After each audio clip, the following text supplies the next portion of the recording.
जिस तरह से इजराइल लेबनान में हमले कर रहा है उसका जवाब दिया जा रहा है। यानी पश्चिम एशिया की अगर हम बात करें तो एक बार फिर से बारूद की गंध तेज होती हुई नजर आ रही है।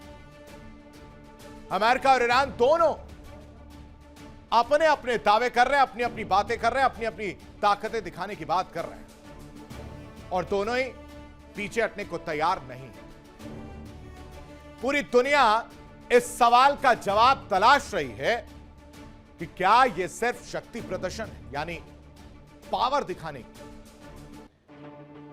या फिर आने वाले किसी बड़े युद्ध की प्रस्तावना, यानी कहानी लिखी जाए, रणनीति बनाई जाए। अब ऐसे में निगाहें कहां टिकी हैं दर्शकों, वो समझिए। निगाहें टिकी हैं तेहरान, वॉशिंगटन और खाड़ी क्षेत्र पर, क्योंकि अगला कदम तय करेगा,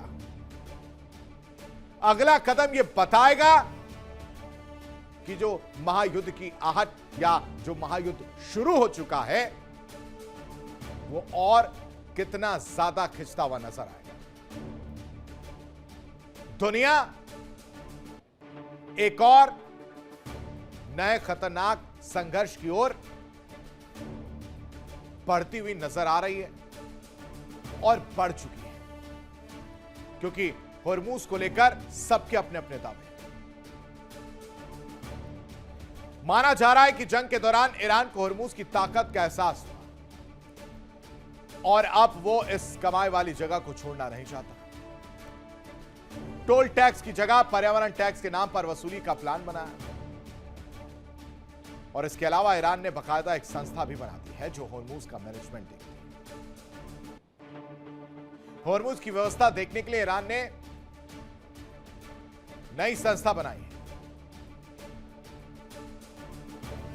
PGSA, यानी Persian gulf state authority. IRGC navy के साथ मिलकर काम करेगी। PGSA संस्था होर्मुज से गुजरने के लिए जहाजों की जो जहाज गुजरेंगे उनको परमिशन लेनी होगी, फीस देना होगा, पूरी जानकारी देनी होगी। ये कहानी मैंने आपको पहले भी समझाई है। यानी अब रूट मैप की जानकारी, हर एक जहाज पर जा रहे सामान की जानकारी ये देनी होगी। रिपोर्ट देखिए।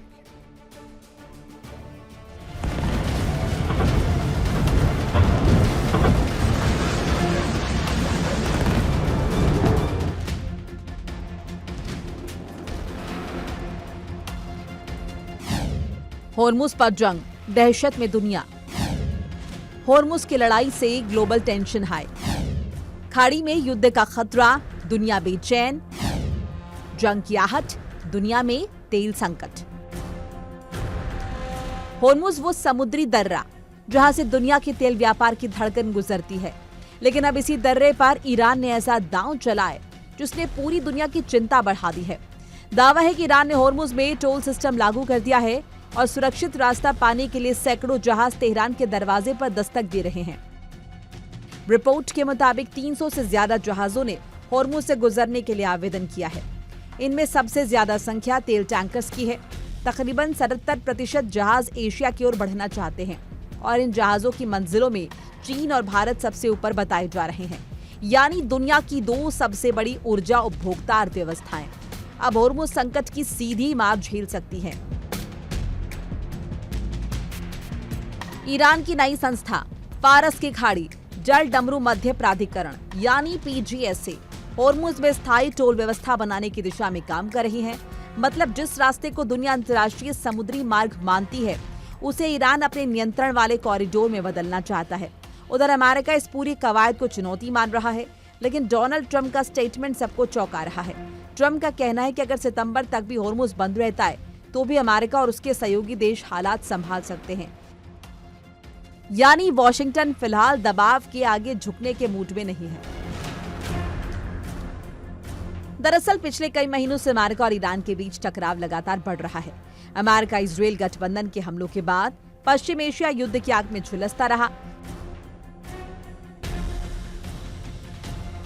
जवाब में ईरान ने होर्मुज के समुद्री ट्रैफिक पर शिकंजा कस दिया और अब टोल सिस्टम के जरिए इस रणनीतिक जलमार्ग पर अपना प्रभाव स्थायी बनाने की कोशिश कर रहा है। सवाल सिर्फ जहाजों का नहीं है, सवाल दुनिया की ऊर्जा सुरक्षा का है, सवाल अरबों डॉलर के तेल व्यापार का है और सवाल उस समुद्री रास्ते का है जिस पर दुनिया की अर्थव्यवस्था टिकी हुई है। अगर होर्मुज पर तनाव बढ़ता है तो इसका असर पेट्रोल डीजल से लेकर वैश्विक बाजारों तक दिखाई दे सकता है। अमेरिका ईरान तनाव। होर्मुज पर ईरान अमेरिका आमने सामने। अमेरिका ईरान तनाव 3 महीने से चरम पर है। अमेरिका इजरायल गठबंधन ने ईरान पर हवाई हमले शुरू किए। हमलों के बाद पश्चिम एशिया में युद्ध का खतरा बढ़ा। जवाबी कार्रवाई में ईरान ने होर्मुज स्ट्रेट पर दबाव बढ़ाया। होर्मुज में यातायात बाधित होने से वैश्विक चिंता बढ़ी। इस्लामाबाद वार्ता बेनतीजा रही। गतिरोध बरकरार है। अमेरिका ने ईरानी बंदरगाहों पर नाकाबंदी कड़ी की। होर्मुज मुद्दे पर दोनों पक्षों में सहमति नहीं। ईरान की स्थायी टोल व्यवस्था की तैयारी। वैश्विक तेल आपूर्ति और व्यापार पर बढ़ी चिंता। होर्मुज विवाद बना अंतर्राष्ट्रीय तनाव का केंद्र। होर्मुज अब सिर्फ समुद्री रास्ता नहीं बल्कि अमेरिका और ईरान की शक्ति परीक्षा का नया रणक्षेत्र बन चुका है। एक तरफ ईरान टोल बूथ बनाना चाहता है, दूसरी तरफ अमेरिका इसे रोकने पर अड़ा है और इनके बीच फंसी है दुनिया की ऊर्जा supply. Bureau report, India daily.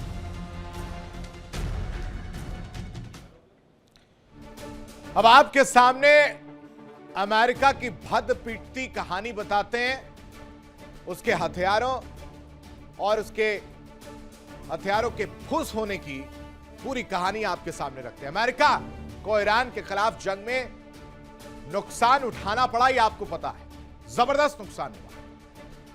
America की करोड़ों की मिसाइलें ईरान के सस्ते ड्रोन के वार से बर्बाद हो गई। हालात ऐसे हो गए हैं कि अमेरिका खुद इस जंग से निकलने की कोशिशों में जुटा है। वो सोच रहा कैसे निकले, क्योंकि हमले तो हो ही रहे, नुकसान हो ही रहा। हथियार जिन पर भरोसा था वो भी बेकार साबित होते हुए नजर आ रहे हैं। अमेरिकी ठिकानों और सहयोगी देशों में मौजूद सैन्य प्रतिष्ठानों पर हुए हमलों ने भी वॉशिंगटन की टेंशन बढ़ा दी है, चिंता बढ़ा दी है, क्योंकि नुकसान देखने को मिल रहा है। सबसे पहले आप समझिए F-15 की कहानी। अमेरिकी सेना ने 4 F-15E strike eagle fighter jets गवा दिए थे। 2 मार्च को कुवैत में फ्रेंडली फायर के दौरान 3 जेट्स मारे गए।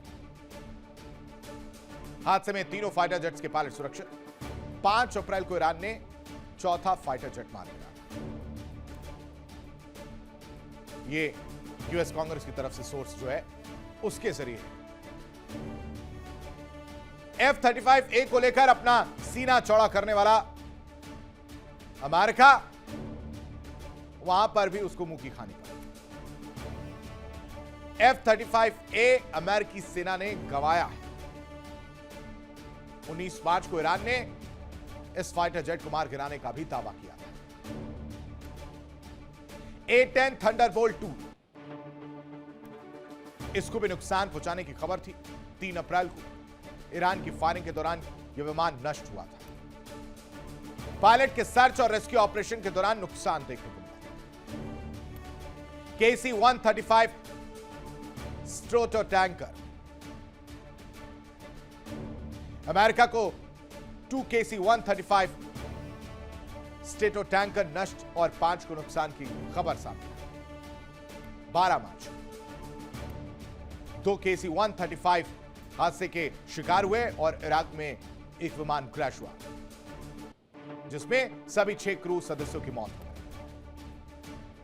जबकि दूसरे विमान की क्षेत्रीय बेस पर इमरजेंसी लैंडिंग करानी पड़ी। ये सब मैं इसलिए आपके सामने रख रहा हूं दर्शकों की इन सब के जरिए आप समझिए कि अपना सीना चौड़ा करके घूमने वाले, अपने आप को सुपर पावर बताने वाले, अपने आप को ताकतवर बनाने वाले डोनाल्ड ट्रंप की ये सब फाइटर जेट्स की हवा निकल गई। इस पूरी लड़ाई ये पिक्चर क्लियर हुई। E-3 सेंट्री अवाक्स विमान या फिर MC-130 कमांडो, ये भी नष्ट हुआ। 5 अप्रैल को यूएस सेना ने खुद ही दोनों विमान नष्ट किए। देखिए इंडिया डेली 24/7 अब आपकी स्मार्ट टीवी पर। इंडिया डेली मौजूद है सभी डिजिटल प्लेटफॉर्म पर लाइव और लगातार। इंडिया डेली 24/7, हर दिन राष्ट्र को समर्पित।